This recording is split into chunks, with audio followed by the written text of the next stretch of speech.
I think I accidentally gave myself the perfect excuse to do a VQ37 VHR swap on my G35 Coupe. That's right guys, a VQ37 VHR, the engine that came in the 370Z, Infiniti Q50 3.7, and of course the G37.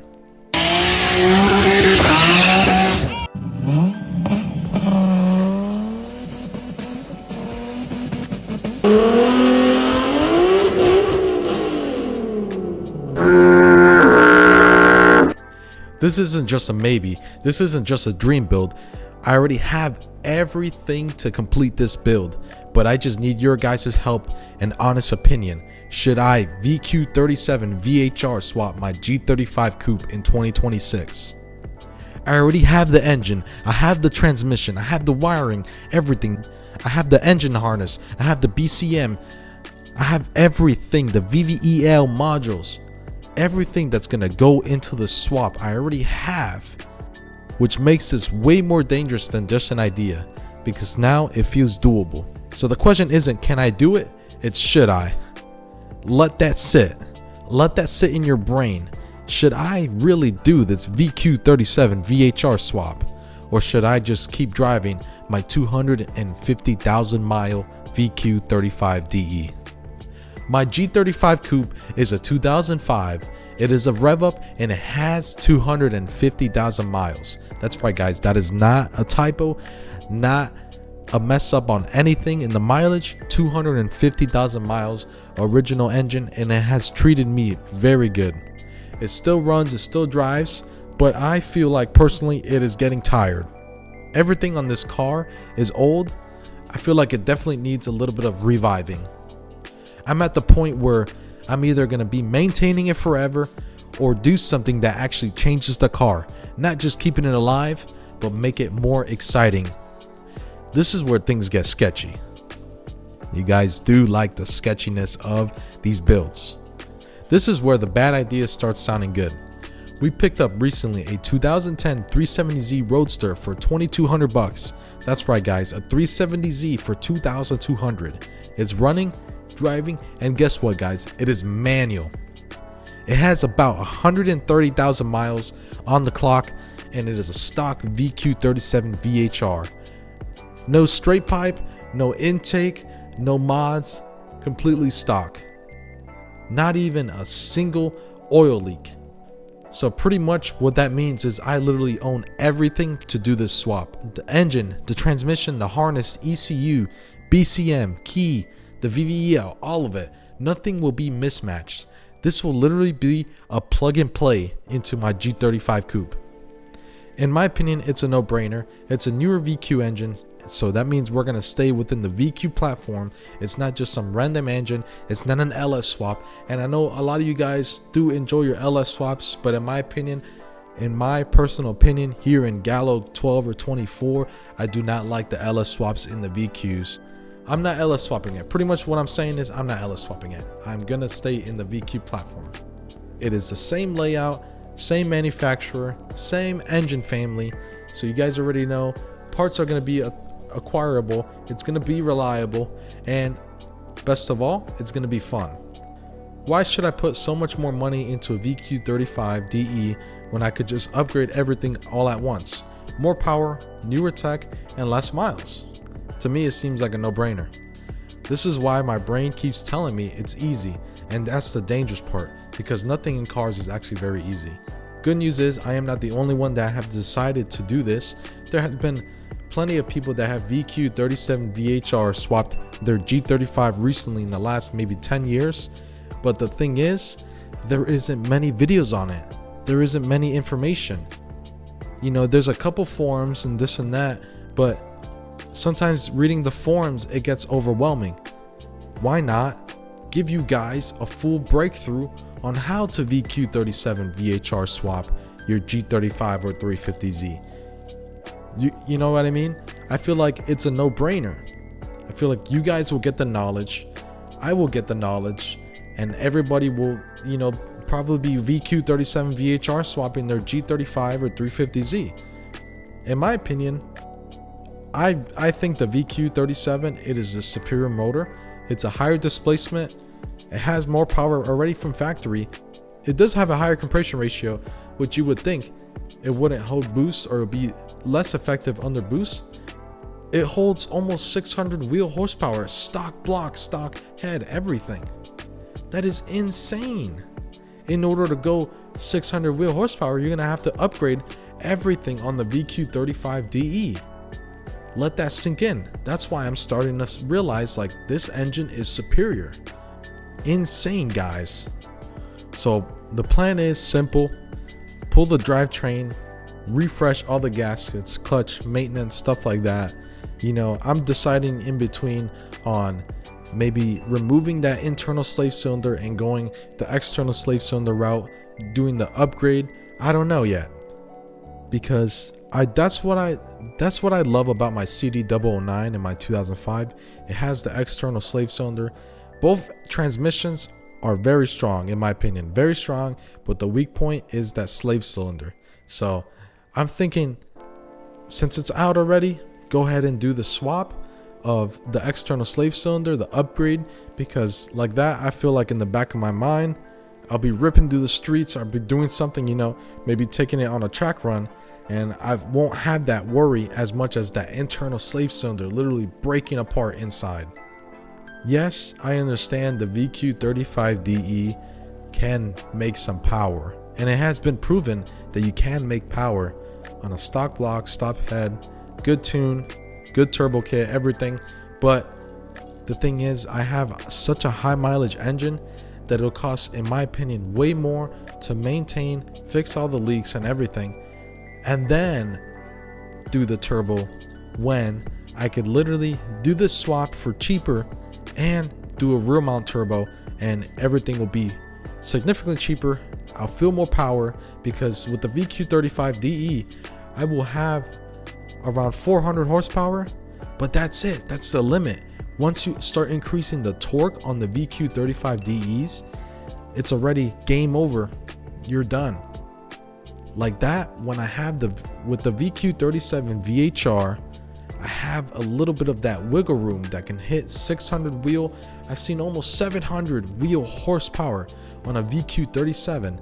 So like that, 400 horsepower daily, it won't have a problem at all, guys. You know, picture that in your head. You have a more wiggle room. If I want 400, 450 horsepower, I could just flip a switch, go to 500, and I still have wiggle room. It's insane. The power to rate ratio starts to get interesting, guys. Not fast on paper, but fast where it matters. Now, I'm not chasing crazy power. I don't need 600 or 700 wheel horsepower. Like I said before, 400 horsepower, 400 wheel horsepower, maybe 450. I think 450 will be plenty. But I don't care about all that fast, crazy fast 700, 800, 900 wheel horsepower that, you know, you could get you know, achievable with an LS, drop an LS NA 700 horsepower. In my opinion, it's not fun. After experiencing boost on the turbo Miata, and I've experienced boost before on my 335i and 54, I don't see myself going back. Raw NA feel is very responsive.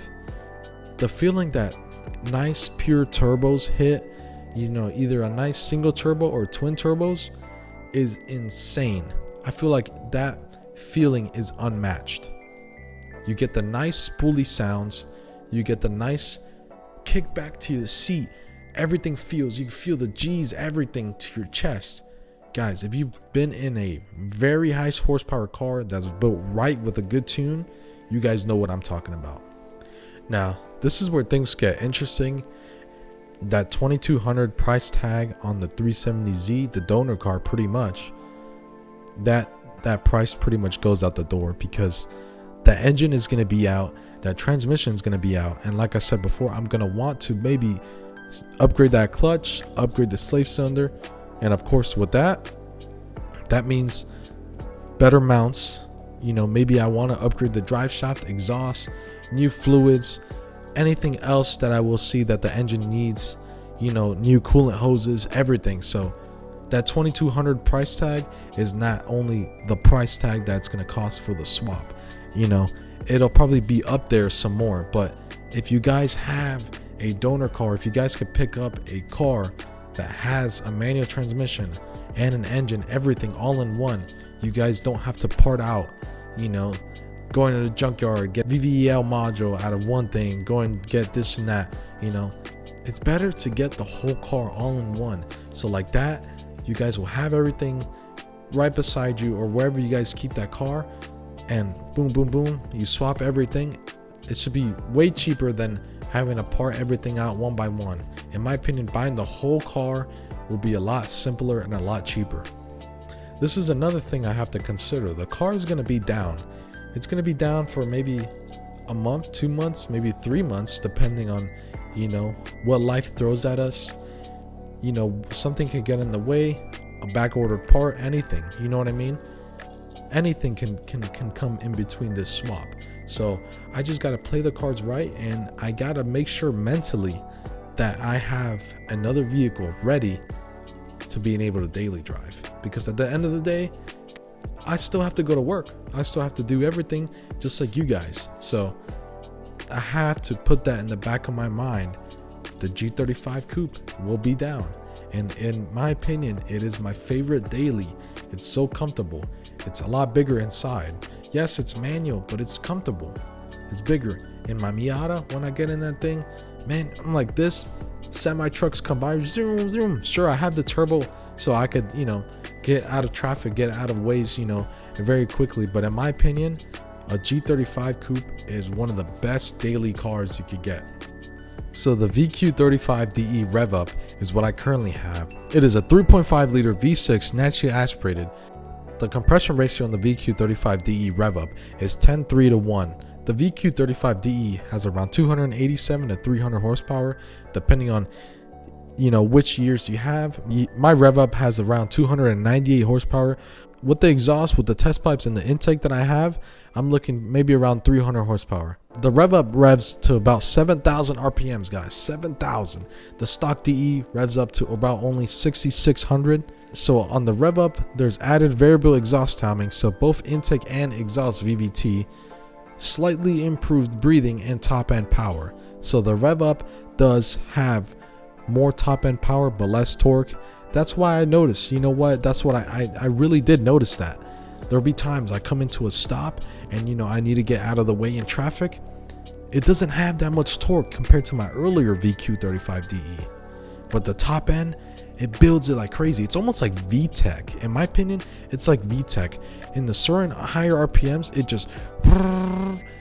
it opens up. It's that variable exhaust timing. It is pretty cool in my opinion. Into the VQ37 VHR. It is a 3.7 and is 11:1 compressor ratio. Redline 7,500. It is the most high revving VQ engine. Insane. 330 horsepower at 7,000 RPMs, guys.